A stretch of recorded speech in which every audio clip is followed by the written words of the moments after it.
الله حمدا كثيرا طيبا مباركا فيه أحمده سبحانه وأثنى عليه الخير كله وأشهد أن لا إله إلا الله وحده لا شريك له وأشهد أن محمدا عبده ورسوله صلى الله عليه وعلى آله وصحبه ومن اتبع سنته بإحسان إلى يوم الدين. Purihin natin ang Allah subhanahu wa ta'ala at pasalamatan sa kanyang natatanging papuri at pasasalamat at ng nararapat na pagkukulan ng pagsamba. Nawa ay pagkaloob ng Allah subhanahu wa ta'ala sa gabing ito ang mabuti sa gabing ito at ipagkaloob pa sa mga darating na mga gabi ang makakabuti sa atin sa mga gabing yaon. Ngayong mga sandali na ito ay isang paalala patungkol sa isa sa mga naging kaganapan ng pagtungo ng Propeta Muhammad sallallahu alaihi wasallam sa langit sa gabi ng Isra wal Mi'raj. Ang Isra wal Mi'raj ay pinaniniwalaan natin bilang mga Muslim ayon sa kung ano ang ipinarating sa atin ng Propeta Muhammad sallallahu alaihi wasallam. At ang kaganapang yaon ay hindi maaring itanggi ng sino mang Muslim na dumating sa kanya ang kaalaman patungkol doon at nasa tamang pag-iisip na itatanggi niya ang mga naging kaganapan sa gabi ng Isra wal Mi'raj ng Propeta Muhammad sallallahu alaihi wasallam. Kabilang ito sa mga mirakulong pinangyari ni Allah subhanahu wa ta'ala kay Propeta Muhammad sallallahu alaihi wasallam at kapupulutan ng maraming aral na siya namang ilan dito ay tatalakayin natin sa mga sandaling ito.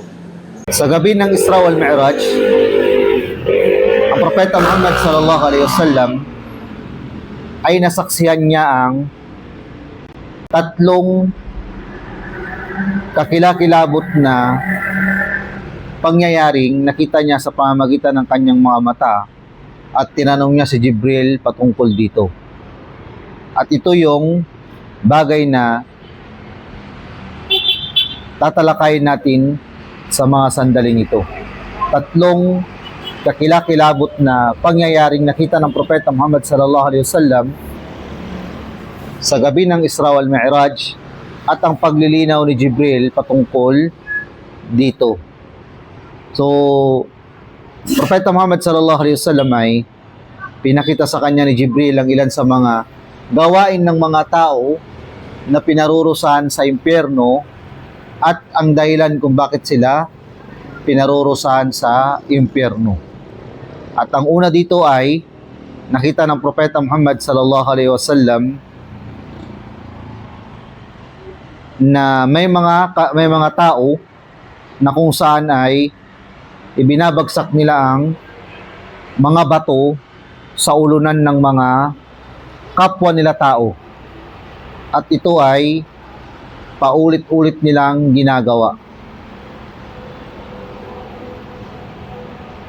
So sa tindi ng pangyayari ay ang sakit na nararamdaman ng tao na ibinabagsak sa kanya ang mga bato ay nakakagimbal na makita at marinig natin na pangkaraniwang mga tao.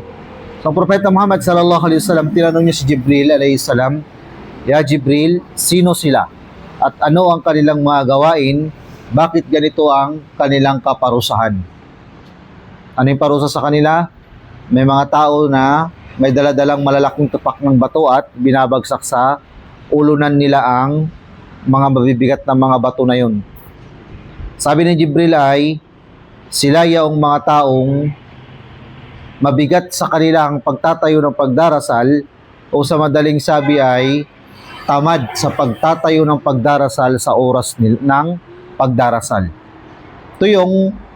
Sila yung mga uri ng mga tao na kung saan pinarurusahan sila sa pamamagitan ng malaking tipak ng bato na binabagsak sa kanilang mga ulunan bilang parusa sa kanila.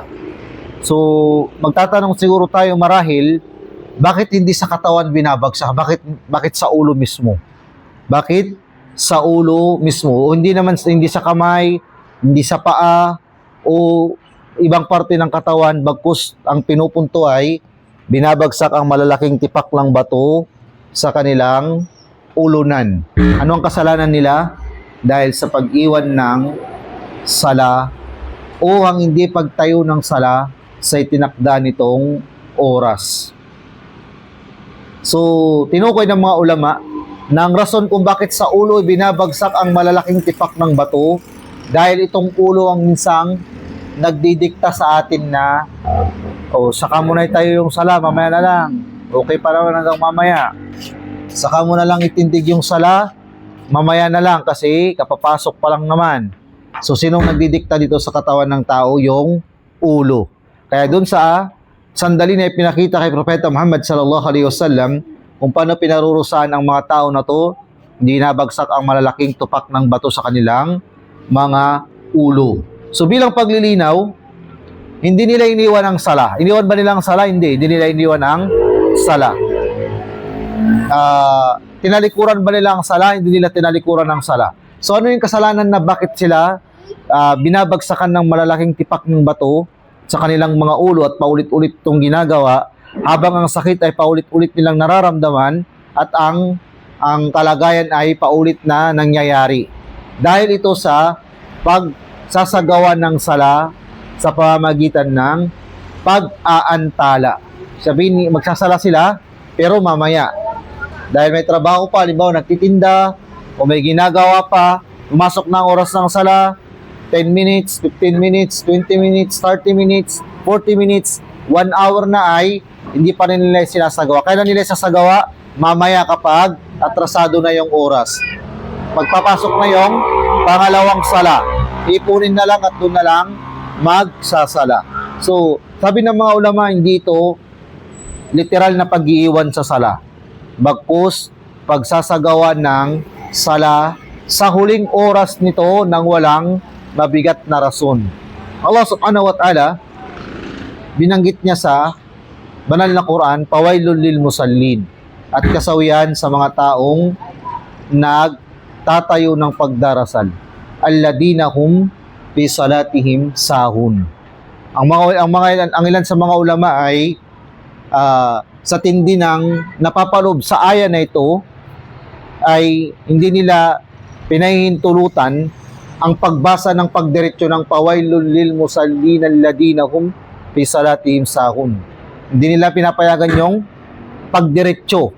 Bakit hindi pinapayagan yung pagdiretso? Upang mabigyan linaw at diin yung nilalaman ng aya.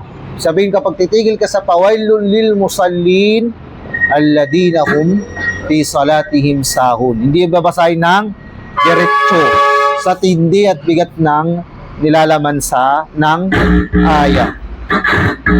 So ang aya na ito o ang unang tagpo na nakita ng Propeta Muhammad sallallahu alaihi wasallam at nasaksihan ng kanyang mga mata, mga tao na binabagsakan ng malalaking tipak ng bato ang kanilang mga ulo dahil sa pag-antala nila ng pagdarasal sa anumang kadahilan ng hindi tanggap ng Islam.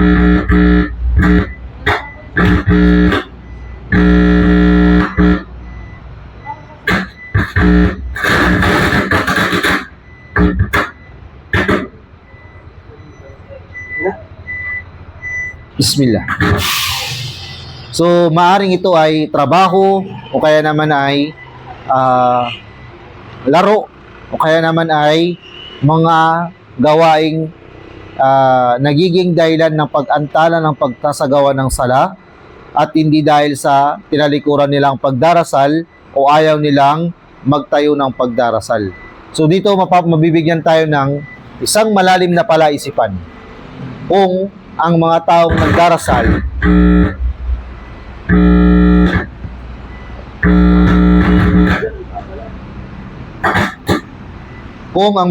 nagdarasal ay inaantala nilang pagdarasal sa huling oras nito o bago dumating ang susunod na pagdarasal ay pinarusahan sila ng ganito. Isang palaisipan sa atin paano ang hindi nagdarasal. O paano ang hindi nagtatayo ng pagdarasal o tinalikuran ng pagdarasal o walang pagtugon sa obligasyon bilang pagdarasal. So kung ang mga ito pinarurusahan bagamat sila ay nagsasala, pero ito ay dala ng kailang kapabayaan, paano na lang kaya ang mga taong hindi na nagdarasal o inahayaang lumisan ang pagdarasal sa tama nitong oras o inahayaang matapos ang oras ng sala na parang walang mabigat na guilty sa kanilang sarili at hindi na itinatayo ang pagdarasal.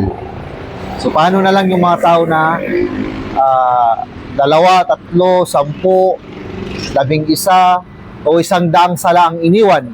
So ito ay mayroong higit at malabis na parusa dahil sa pag-iwan sa obligasyong itinalaga ng Allah subhanahu wa ta'ala. So pangalawa sa nakita ng Propeta Muhammad sallallahu alaihi wasallam sa gabi ng Isra wal Mi'raj, nakita siya ng mga tao na merong mga kuko na gawa sa tingga. At ang mga kuko na to na gawa sa tingga ay kinakalmot nila sa kanilang mukha patungo sa kanilang dibdib. At sa ganung kalagayan ay tumatagas ang dugo sa kanilang mukha at kanilang dibdib. So sabi ni Jibril, ay sabi ni Propeta Muhammad sallallahu alaihi wasallam kay Jibril, "Ya Jibril, ano ang gawain ng mga sila at bakit ganito ang nararapat na parusa sa kanila?" So sabi ni Jibril alayhi salam, sila yung mga tao na kumakain ng karni ng mga tao at sila ay yaqauna fi a'radihim. Sila ay nagkakaroon ng pagkakasala sa dangal ng ibang tao. Sa dangal ng ibang tao. Anong parusa nila? Sila ay merong mga kuko na gawa sa tingga at kinakalmot nila sa pamamagitan nito ang kanilang mga mukha, ang kanilang mga dibdib at tumutulo at tumatagas ang dugo sa kanilang mukha at dibdib. Anong kasalanan nila? Kasi kumakain sila ng tao. Hindi yung kumakain ng tao na cannibalistic na kinakain nila yung tao, hindi. Kinakain nila yung laman ng tao sa pamamagitan ng paninirang puri, pagkikwentuhan, paggawan ng kwento o mga tataga at kwento sa laysay na mula sa dangal ng ibang tao na pinang-iingat-ingatan pero ikinakalat ng mga tao na to. Lalo na kung hindi totoo. Halimbawa, gagawan ng kwento si Pulan na merong ganito ganyan, ganito ganon. Gagawan ng kwento si Pulan ng ganyan, ganito ganyan, ganito ganon, ay ito ay hindi marapat. Lalo na kung ito ay mayroong malaking epekto sa dangal at pagkatao ng isang tao. At nang dahil dito, ang parusa nila sa kabilang buhay ay itatalaga sa kanila ng Allah subhanahu wa ta'ala ang mga kuko na gawa sa tingga at ikakalmot nila ito sa kanilang mga mukha hanggang sa kanilang mga dibdib.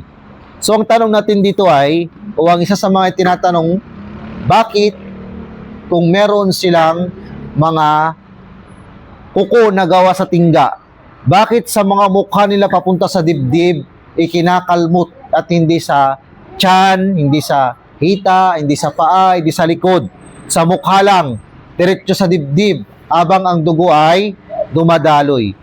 So, ang ilan sa mga ulama ay pinaliwanag ito sa kadahilanang ang tao na siniraan ng dangal ay walang mayaharap na mukha dahil nasira yung dangal. So, dahil dito, ikaw na sumira ng dangal niya ay sisirain din ang mukha dahil sa ginawang kasalanan sa iba. So ito ay ilan sa mga paliwanag ng ilan sa mga ulama.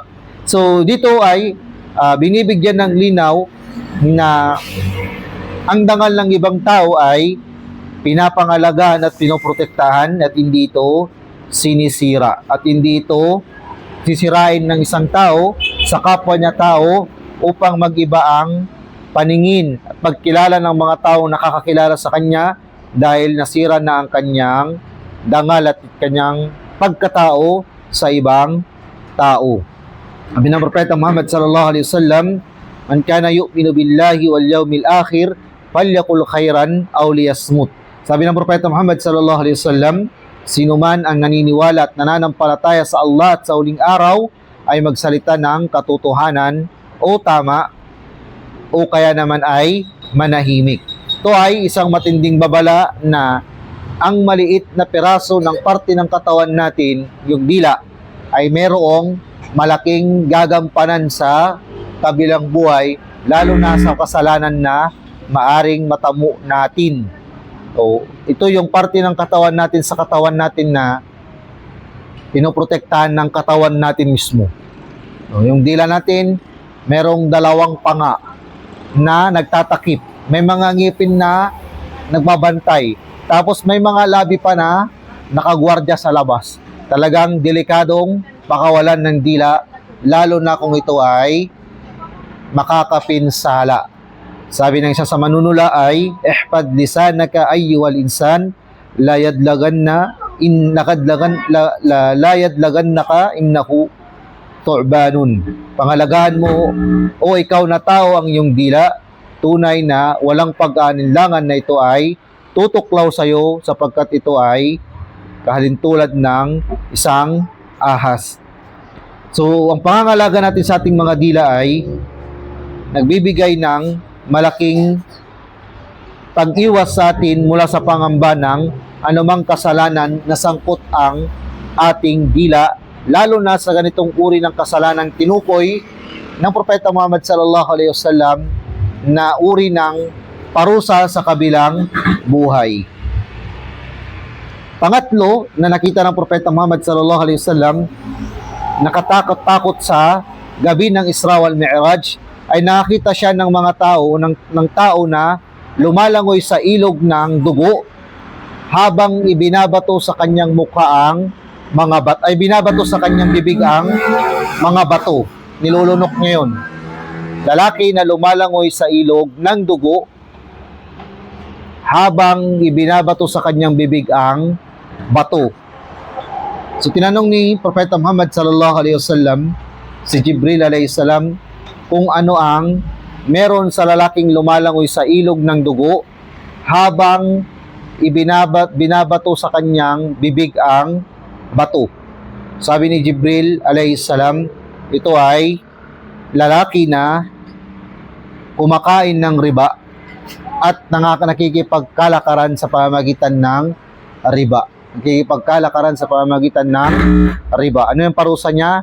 Lumalangoy sa ilog ng dugo habang ang kanyang bibig ay nakabukas at binabato ng bato o nilalagyan ng bato. So, ang tanong dito ay, bakit kaya yung lalaki sa ilog ng dugo siya naroroon habang pinapalunok sa kanya ang mga bato sa kanyang bibig? Pinapalunok sa kanya ang mga bato sa kanyang bibig. Sabi ng mga ulama, ang rason kung bakit siya ay naliligo o lumalangoy sa ilog ng dugo habang pinapalunok sa kanyang mga bato sa kanyang bibig ay dahil sa ang taong nakikipagkalakaran ng riba, patubuan, ay nanggigipit sa mga tao, nagpapahirap sa mga tao. Walang konsensya sa kanyang ginagawa. Nagdadagdag ng patubo sa kanyang pinapautang o kaya naman ay sa kanyang pinapahiram. Para siyang nasa kalagayan ng nagpupuspos. Ano yung nagpupuspos? Tagalog? Namimiga. Para siyang namimiga ng tao na nangangailangan sa kanya. Pinipiga niya yung taong nangangailangan sa kanya. Parang, kumbaga ay, sa kalagayan ng isang taong namimiga, ay ganun din ang ipapalibay na parusa sa kanya ng Allah subhanahu wa ta'ala sa kabilang buhay. At ibabato ang mga bato sa kanyang bibig, abang kapautos sa kanya na lunukin ito. Dahil ito sa tindi ng ginagawa niyang panggigipit sa mga tao habang siya ay nasa mundo. So, ilan yung mga yumamang mga taong ang negosyo at kabuhayan ay patubuan, riba. Nakabili sila ng bahay, nakabili ng mga sakyan, nakabili ng lupa, mga masarap na pagkain, nakabili sila ng gusto nilang marating sa buhay, napag-aral nila yung mga anak nila, napalaki nila yung mga anak nila sa pamamagitan ng negosyo ng riba. At nang dahil dito ay pinaparami ni Allah subhanahu wa ta'ala ang kanilang pananatili sa mundo upang ang kanilang parusa ay tumitindi sa kabilang buhay. Dahil dito ay isang mahirap na kalagayan na wag nating tutularan ang ganitong uri ng gawaing paglabag sa Allah subhanahu wa ta'ala ay merong matinding parusa sa Allah subhanahu wa ta'ala sa araw ng paghuhukom.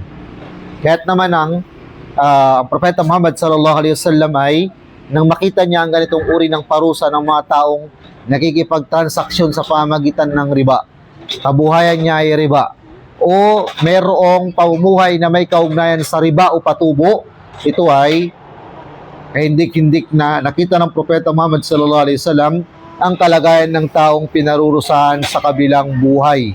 Sabihin, ipinakita ang magiging salamin ng parusa ng isang tao na nakikipagtransaksyon sa pamamagitan ng riba kay Propeta Muhammad sallallahu alaihi wasallam.